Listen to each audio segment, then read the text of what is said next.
Start. यह कहानी शुरू होती है सन 1704 में, यानी आज से 300 साल से भी ज्यादा पहले।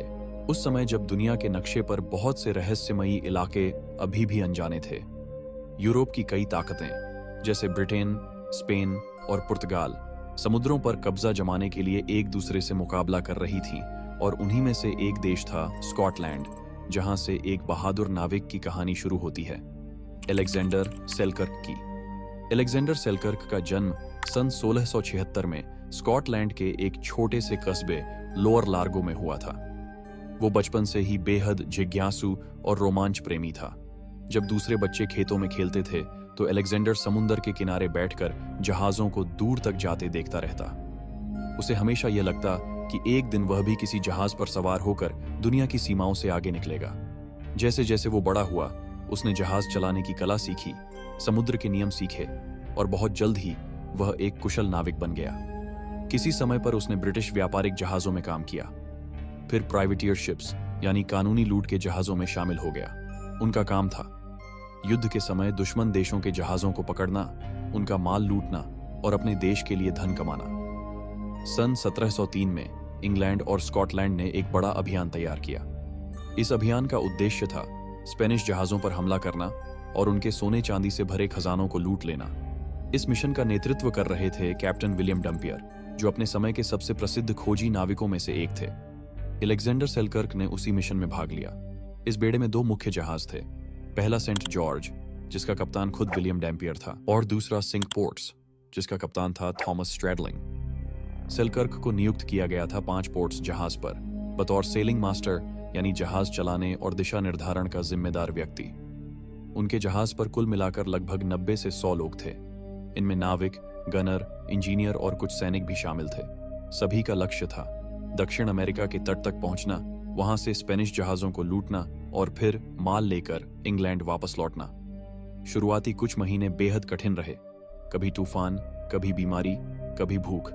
ये सब उस समय के हर समुद्री सफर का हिस्सा थे। इसी दौरान सिंक्वे पोर्ट्स और उसके साथी जहाजों की स्पेनिश जहाजों से समुद्र में कई बार मुठभेड़ हुई। कई बार इन लड़ाइयों में उन्होंने दुश्मन जहाजों को खदेड़ा, तो कई बार उनके अपने जहाज को भी नुकसान पहुंचा। एक बड़ी लड़ाई में सिंक्वे पोर्ट्स ने स्पेनिश जहाज पर कब्जा कर लिया और उससे सोने, चांदी और खाने पीने की कुछ सामग्री लूटी। हालांकि वे जीत गए थे, लेकिन इस मुठभेड़ में उनके जहाज को भी भारी क्षति हुई।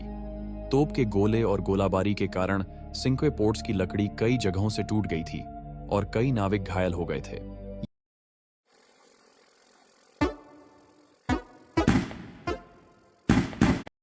सिंक्वे पोर्ट्स की लकड़ी कई जगहों से टूट गई थी और कई नाविक घायल हो गए थे।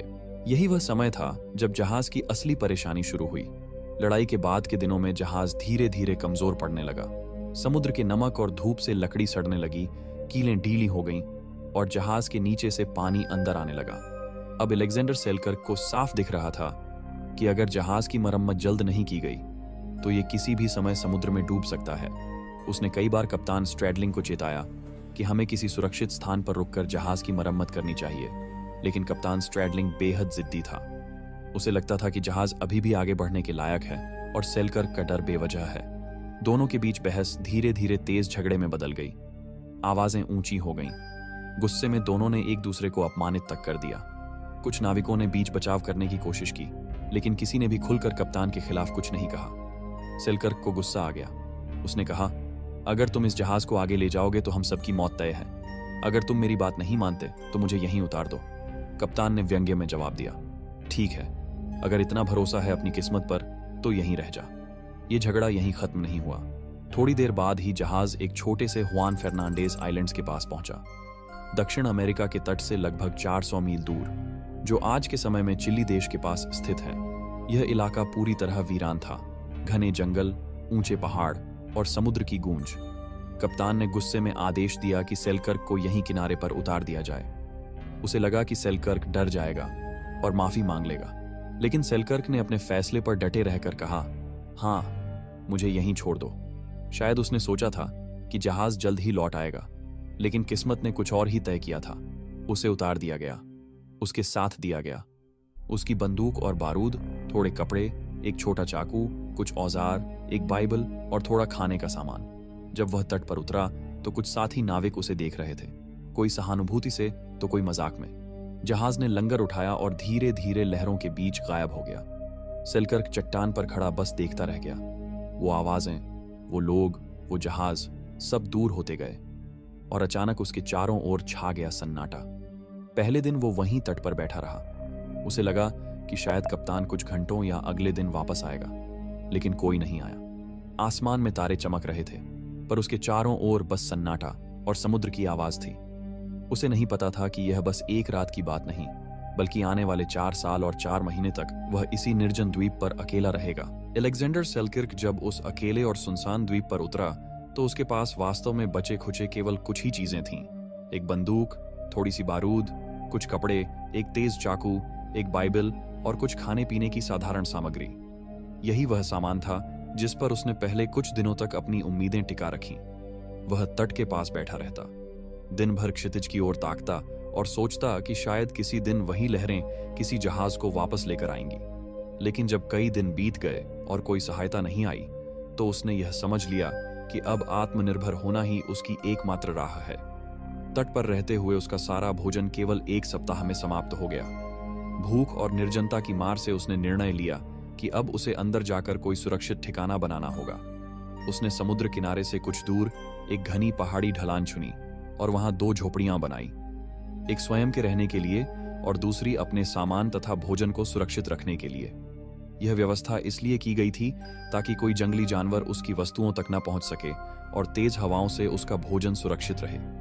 उसने पत्थरों और टहनियों से अपनी झोपड़ी को मजबूत बनाया, पत्तों की मोटी परत से छत ढकी और छोटे दरवाजे रखे ताकि ठंडी हवा अंदर न आ सके। खाने की तलाश में उसने जंगल का कोना कोना खंगाला और पाया कि वहां ऊंची पहाड़ियों पर बहुत सी जंगली बकरियां घूमती हैं। पहले उसने बंदूक से उनका शिकार करने की कोशिश की, लेकिन गोली सही से नहीं लगी। बारूद खर्च हो गया और बकरी भाग गई। इस असफलता के बाद उसने तय किया कि अब वह अपने हाथों से ही शिकार करेगा। उसने पत्थरों से भाले बनाए और बेलों से रस्सियां तैयार की।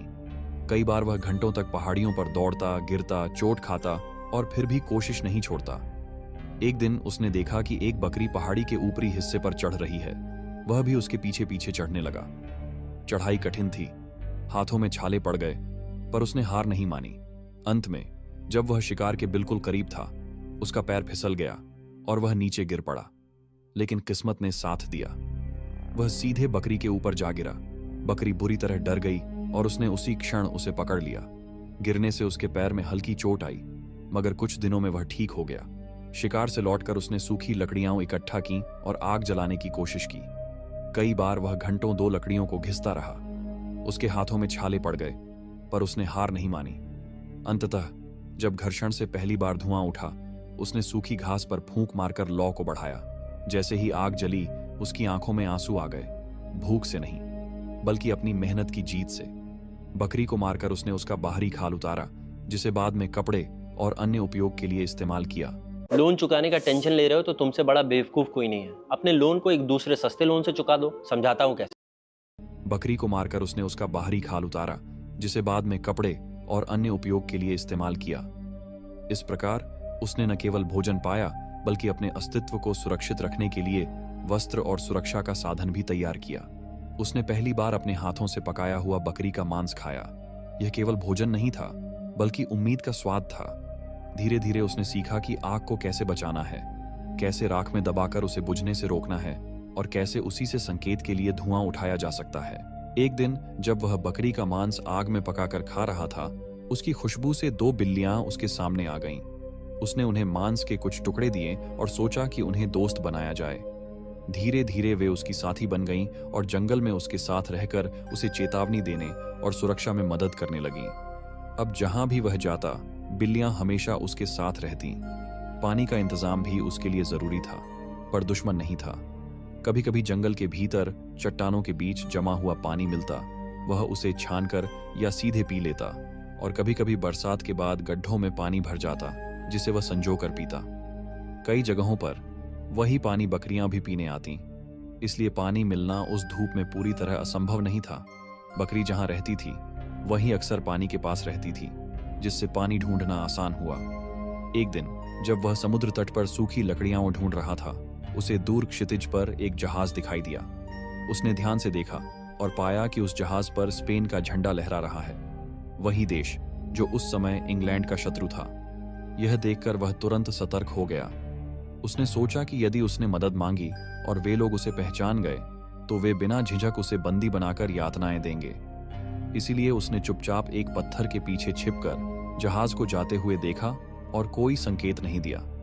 समय बीतता गया। 1 वर्ष बाद एक और जहाज दिखाई दिया, इस बार बहुत करीब से। वह भी स्पेन का ही जहाज था।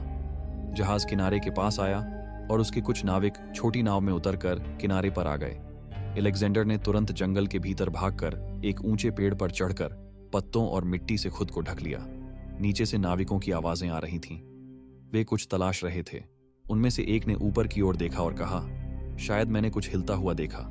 पर जब उन्होंने ध्यान से देखा तो बोले, अरे नहीं, शायद ये बस हवा में हिलता पत्ता था, और हंसते हुए वापस चले गए। उस क्षण अलेक्जेंडर ने राहत की सांस ली। अगर वह जरा भी हिला होता तो शायद उसकी कहानी वहीं समाप्त हो जाती। इस प्रकार धीरे धीरे दिन महीने में और महीने सालों में बदलते गए। पहला साल बीता, फिर दूसरा, फिर तीसरा। इन वर्षों में उसने जंगल की हर कला सीख ली। आग जलाना, बकरियों का पीछा करना, मछलियां पकड़ना। 3 सालों में उसने दर्जनों बकरियों का शिकार किया और खाया। कभी कभी तेज तूफान उसकी झोपड़ी को उड़ाने की कोशिश करता, कभी प्रचंड गर्मी उसकी त्वचा को झुलसा देती, तो कभी ठंडी रातें उसके शरीर को जमा देती। पर उसने हर कठिनाई का सामना धैर्य से किया। 3 सालों के भीतर वह पूरी तरह बदल चुका था। लंबे बाल, घनी दाढ़ी, धूप से झुलसा हुआ शरीर और कठोर चेहरा। अब वह जहाज पर सफर करने वाला नौसैनिक नहीं, बल्कि प्रकृति के नियमों के साथ जीना जानने वाला एक सच्चा जीवित इंसान बन चुका था। अलेक्जेंडर अब किसी जंगल में रहने वाले इंसान की तरह दिखने लगा था। चेहरे पर घनी दाढ़ी, जो अब उसके हाथ से भी लंबी हो चुकी थी, बाल झाड़ियों की तरह उलझे हुए, और शरीर पर बकरी की खाल से बना कपड़ा जो वह खुद सिलता था। उसकी आंखों में एक अजीब सी चमक थी, जैसे जंगल का हिस्सा बन चुका हो। इन 3 सालों के बीच उसने कई मुश्किलें झेली। कभी तेज तूफानों ने उसकी झोपड़ी को तहस नहस कर दिया, तो कभी बारिशों ने सब कुछ बहा दिया। पर हर बार वह अपनी टूटी झोपड़ी को फिर से बनाता। कभी दिन भर भूखा रह जाता, तो कभी चूहे, कीड़े मकोड़े तक खाकर खुद को जिंदा रखता। कभी पेड़ों की जड़ों को भून कर खाता और कभी बकरियों का दूध निकालकर उससे गुजारा करता। उसने अपने लिए कुछ बकरियां भी पाली थीं, जिनका दूध वह खुद दोहता, उबाल कर खाता, किसी जंगली पौधे से चाय बनाता और अपनी दोस्त बिल्लियों को भी देता। उसका कोई साथी नहीं था, सिर्फ वह खुद, उसका विश्वास और एक पुरानी बाइबल। हर सुबह वह उस बाइबल को खोलता और पढ़ता। उसे उम्मीद थी कि एक दिन कोई जहाज आएगा और उसे इस वीरान द्वीप से ले जाएगा। उसके लिए यह किताब अब ईश्वर की वाणी बन गई थी। हर दिन वह ईश्वर से बस एक ही प्रार्थना करता, मुझे इस एकाकी जीवन से बाहर निकालो। इन सालों में अलेक्जेंडर ने अपने सर्वाइवल स्किल्स को और मजबूत बना लिया था। अब वह आग जलाने में माहिर था, बारिश से बचने के लिए पत्थरों के बीच मजबूत झोपड़ी बना चुका था। उसने अपने चारों ओर के द्वीप को ऐसे पहचान लिया था जैसे कोई बच्चा अपने घर के कोने कोने को जानता है। कई बार उसने दूर समंदर में धुंध के बीच कुछ आकृतियां देखी, पर वे हमेशा उसकी उम्मीदों की तरह गायब हो जाती। वह सोचता, शायद ये सब भ्रम है। फिर भी हर सुबह की पहली किरण उसके दिल में एक नई उम्मीद जगाती। ऐसे करते करते 3 साल बीत चुके थे और फिर एक और साल गुजर गया। इन 3 और 4 सालों के बीच उसने सबसे ज्यादा कठिनाइयां झेली। 4 साल पूरे होने से पहले ही उसने एक बेहद मजबूत झोपड़ी बना ली थी, जो न हवा गिरा सकती थी न बारिश बिगाड़ सकती थी। अब उसके पास कई बकरियां थीं। कुछ को वह पालता था तो कुछ का दूध निकाल कर पीता था। उसने द्वीप के हर कोने में छोटे बड़े झोपड़े बना रखे थे ताकि जहां भी जाए उसे आश्रय मिल सके। अब उसके शरीर पर इंसानों वाले कपड़े नहीं बचे थे। पूरा शरीर बकरी की खाल से बने कपड़ों में ढका था, गले में हड्डियों की माला थी और धूप में झुलसी त्वचा उसे किसी जंगल के राजा की तरह दिखाती थी। पर इसके बावजूद वह हर सुबह अपनी बाइबल पढ़ना नहीं छोड़ता था। उसकी उम्मीद अब भी जिंदा थी कि एक दिन कोई जहाज उसे यहां से ले जाएगा।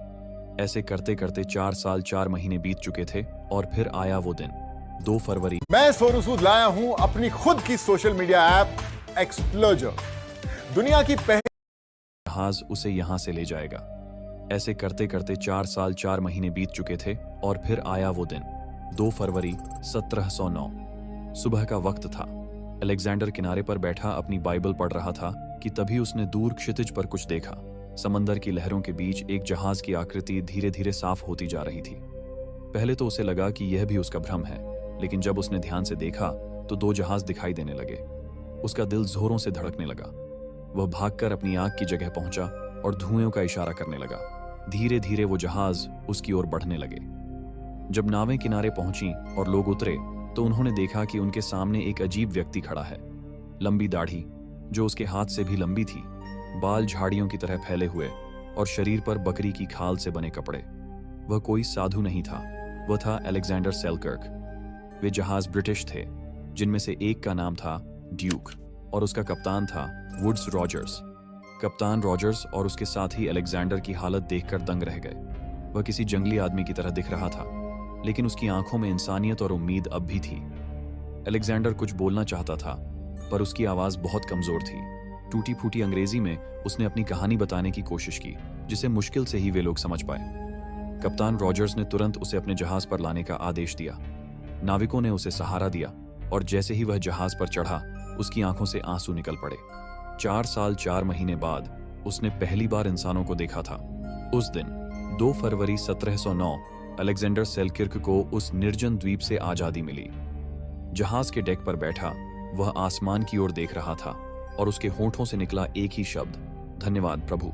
और इसी के साथ खत्म हुई एक ऐसी सच्ची कहानी जिसने इंसानियत, विश्वास और उम्मीद की परिभाषा हमेशा के लिए बदल दिया। दोस्तों, आप लोगों ने इस वीडियो को अंत तक देखा, इसके लिए दिल से शुक्रिया।